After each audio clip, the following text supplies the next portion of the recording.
السلام علیکم محترم سامعین و ناظرین، امید ہے آپ خیریت سے ہوں گے۔ کیا آپ جانتے ہیں کہ عبدالخالق، عبدالرحمن، عبدالرزاق، عبدالغفار، عبدالقدوس نام رکھنا جائز ہے یا نہیں ہے؟ تو آج کی اس ویڈیو میں ان تمام باتوں کا ہم خلاصہ کریں گے، تفصیل سے آپ کو سمجھائیں گے کہ یہ نام رکھنے کی کیا نوعیت ہے، کس طرح رکھنا چاہیے، اس کو کس طرح پکارا جائے۔ اللہ تعالیٰ کے کچھ نام ہیں، مخصوص نام ہیں، مخصوص صفات ہیں جو قرآن و حدیث سے ثابت ہیں۔ جیسے اللہ نے فرمایا وَلِلَّهِ الْأَسْمَاءُ الْحُسْنَىٰ فَادْعُوهُ بِهَا، کہ اللہ کے بہترین نام ہیں، آپ ان سے پکار سکتے ہیں اللہ کو۔ لیکن یاد رکھیں اللہ نے قرآن میں یہ بھی فرمایا کہ وَذَرُوا الَّذِينَ يُلْحِدُونَ فِي أَسْمَائِهِ سَيُجْزَوْنَ مَا كَانُوا يَعْمَلُونَ، کہ جو لوگ کجراہ چلتے ہیں ان کو چھوڑ دو، اللہ کے ناموں کے اندر وہ بگاڑ کرتے ہیں، اللہ کے ناموں کو بگاڑ کر پیش کرتے ہیں، تو ایسے لوگوں کو ہم ضرور بدلہ دیں گے، ان کو سزا ضرور دیں گے۔ تو اب اللہ تعالیٰ کو غلط ناموں سے پکارنا یا اللہ کے ناموں کو بگاڑنا یا کہیں اور جگہ اللہ کے نام کا استعمال کرنا، شرعی اعتبار سے اس کی کچھ ترتیب ہے، کچھ اصول ہیں۔ ان اصول کو آپ مد نظر رکھ کر ان کا استعمال کریں گے تو انشاءاللہ العزیز آپ گناہ سے بچ جائیں گے، ورنہ گناہ کبیرہ کا آپ ارتکاب کریں گے، اس کے مرتکب ہوں گے اور سزا کے مستحق ٹھہریں گے۔ اس لیے مکمل طور پر اس کو دیکھیں، سنیں اور اس کے بعد اس پر عمل کریں۔ دیکھیں اللہ تعالیٰ کے ناموں کے اندر تبدیلی، الحاد فی السماء، اللہ کے ناموں کو بگاڑنے کی کیا ترتیب بنتی ہے۔ سب سے پہلے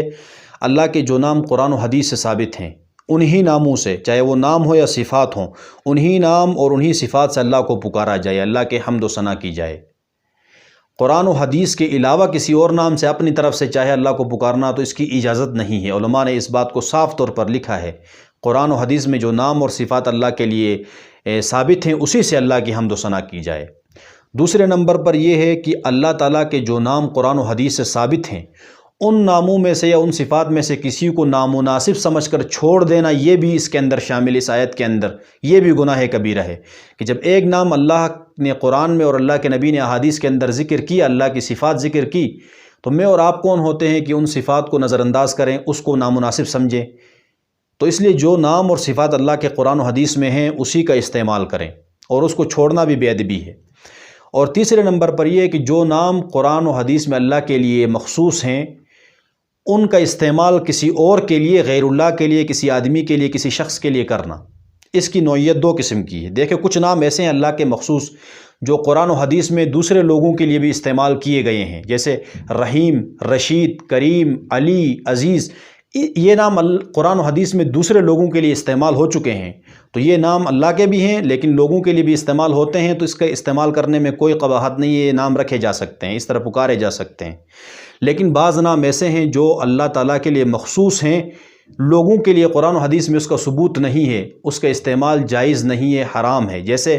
رحمان، خالق، رزاق، قدوس، غفار، یہ نام صرف اللہ کے ساتھ مخصوص ہیں، قرآن و حدیث میں اللہ کے علاوہ کسی اور کے لیے اس کا استعمال ثابت نہیں ہے، تو اس لیے کسی اور کے لیے نام رکھنا جائز نہیں ہے۔ ہاں اس طرح نام بہت سارے رکھتے ہیں، عبدالخالق، عبدالرزاق، عبدالغفار، عبدالقدوس، یہ نام رکھتے ہیں، لیکن افسوس کا مقام یہ ہے کہ نام تو ہم پورا رکھتے ہیں لیکن پکارا جاتا ہے عبدالغفار کو غفار، عبدالقدوس کو قدوس، عبدالرحمن کو رحمان، عبدالخالق کو خالق۔ اگر کوئی شخص لوگوں کے جو عبدالرحمن، عبدالخالق، عبدالقدوس کو خالق، رزاق اور قدوس پکارتا ہے اس عقیدے سے کہ یہ بھی خالق ہیں، یہ بھی رزاق ہے، تو یہ تو کفر ہے۔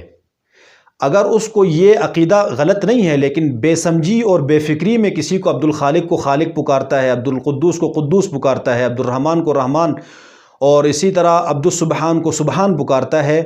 تو بے فکری اور ناسمجھی کی وجہ سے پکارنا اگرچہ کفر نہیں ہے لیکن یہ مشرکانہ الفاظ ہونے کی وجہ سے بہت بڑا گناہ ہے۔ تو اس لیے آج کا اسلامی معاشرہ اس میں مبتلا ہے کہ اس طرح کے ناموں کو تخفیف کرنے کے لیے، ناموں کو چھوٹا کرنے کے لیے، مختصر کرنے کے لیے اس طرح نام کو بگاڑ دیا جاتا ہے۔ تو اس لیے ان تمام چیزوں سے اپنے آپ کو بچائیں، اور جو اللہ نے قرآن میں فرمایا کہ سَيُجْزَوْنَ مَا كَانُوا يَعْمَلُونَ، کہ ایسے لوگوں کو ہم ضرور بدلہ دیں گے، تو اللہ تعالیٰ کے اس عذاب سے اپنے آپ کو بچائیں اور ناموں کا صحیح استعمال کریں، اور عبدالخالق جس کا نام ہے اس کو عبدالخالق پکاریں، عبدالقدوس کو عبدالقدوس پکاریں، عبدالغفار کو عبدالغفار پکاریں، نام کو مختصر نہ کریں۔ تو یہ اگرچہ بہت سارے گناہ ایسے ہوتے ہیں جس کے اندر لذت ہو، انسان خواہشات پر مجبور ہو جاتا ہے کہ یار یہ گناہ تو چلو اس میں لذت ہے، راحت ملتی ہے، تو چلو وہ گناہ ہو جاتا ہے، لیکن یہ جو گناہ ہے ایسا ہے جس کے اندر نہ کوئی لذت ہے نہ کوئی راحت ہے، بغیر لذت اور راحت کے ایسے گناہوں میں ہم مشغول ہو چکے ہیں، مبتلا ہو چکے ہیں۔ تو اللہ تعالیٰ سے دعا ہے کہ اللہ تعالیٰ ہمیں ان گناہوں سے بچنے کی توفیق عطا فرمائے اور صراط مستقیم پر چلنے کی توفیق عطا فرمائے۔ السلام علیکم ورحمۃ اللہ وبرکاتہ۔